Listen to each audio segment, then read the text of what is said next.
Hi parents, and welcome back to our corner, the All Abilities Corner. We have first-hand knowledge from years in the special education arena, as well as countless testimonials from worried parents which look much like this scene you're viewing now, of how not knowing what to expect during an ARD meeting can be overwhelming initially.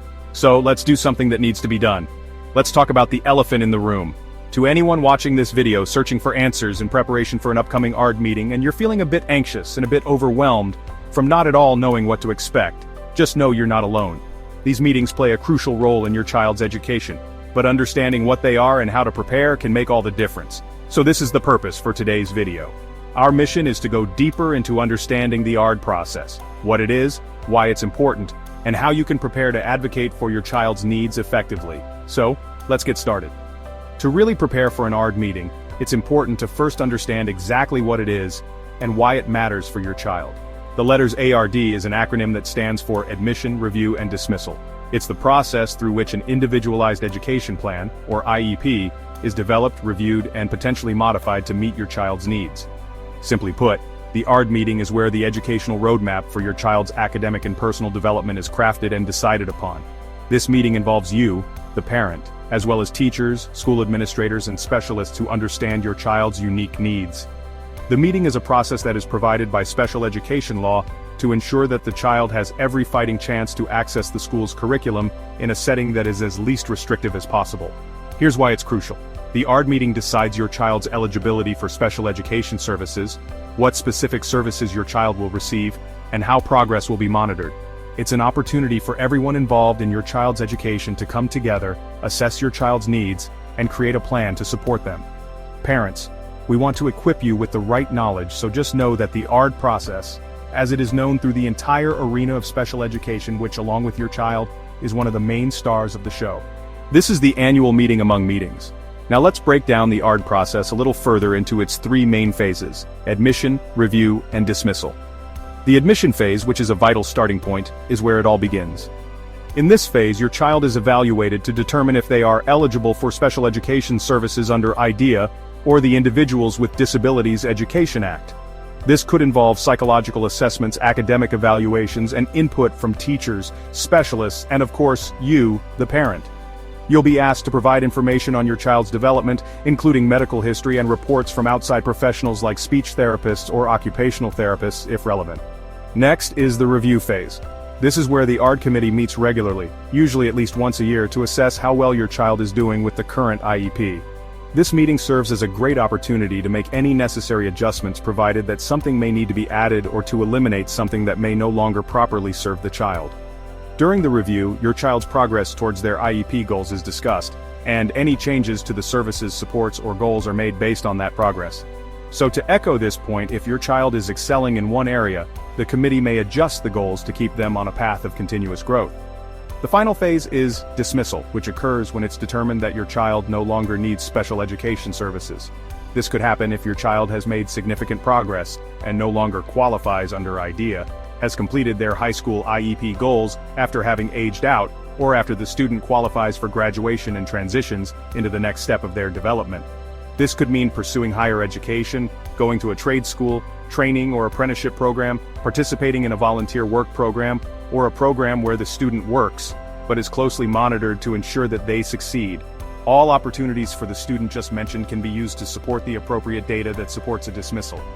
So now, it's time to talk about the key pieces of the puzzle that are designed to come together and create the master plan for success, the ARD team. So who exactly is involved in these critical meetings? Who are the individuals that come together to round out the team?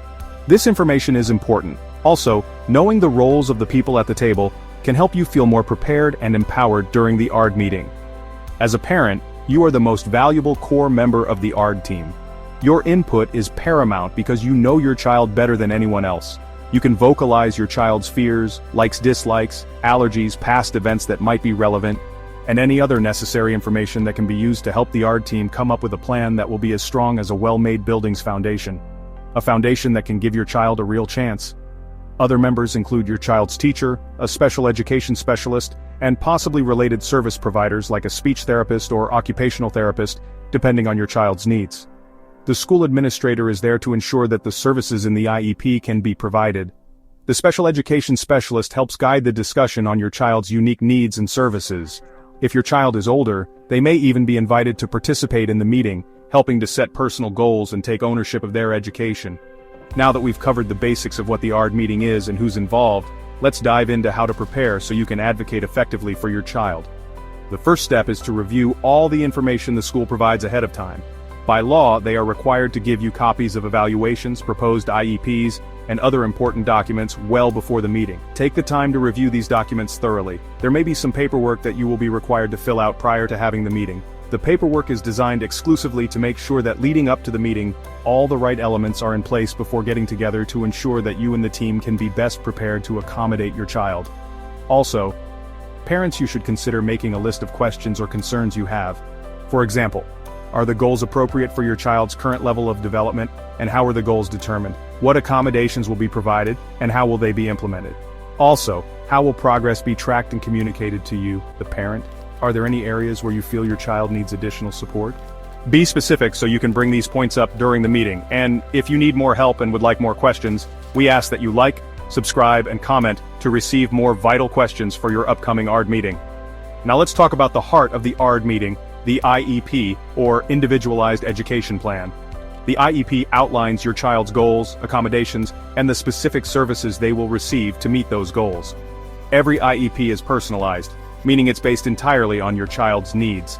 IEPs are unique in that they are exclusive to your child's success. It should include measurable, specific goals that state what your child is expected to gain and the time frame in which the gains should occur. The IEP also outlines what services such as speech therapy, occupational therapy, or specialized instructions your child will receive, as well as any accommodations like extra time on tests or modified assignments. As you review the IEP, make sure the goals are both realistic and ambitious enough to keep your child progressing. If something doesn't seem right, don't be afraid to speak up. You are your child's advocate, so don't hesitate.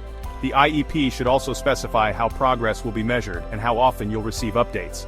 As a parent, you only want what's best for your child, and this is a point that is clearly understandable.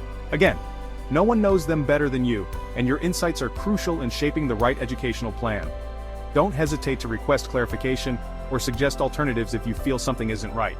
For example, if you feel that your child needs more support in a particular area, speak up and ask about additional services.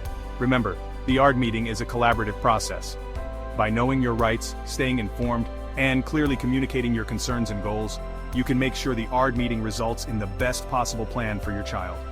I hope this breakdown of the ARD meeting has helped you feel more confident in approaching the process. Remember, it's all about getting the best support for your child and ensuring they have the tools they need to thrive. Thank you for watching. Be sure to subscribe for more tips on navigating the special education arena, and leave any questions or experiences in the comments below.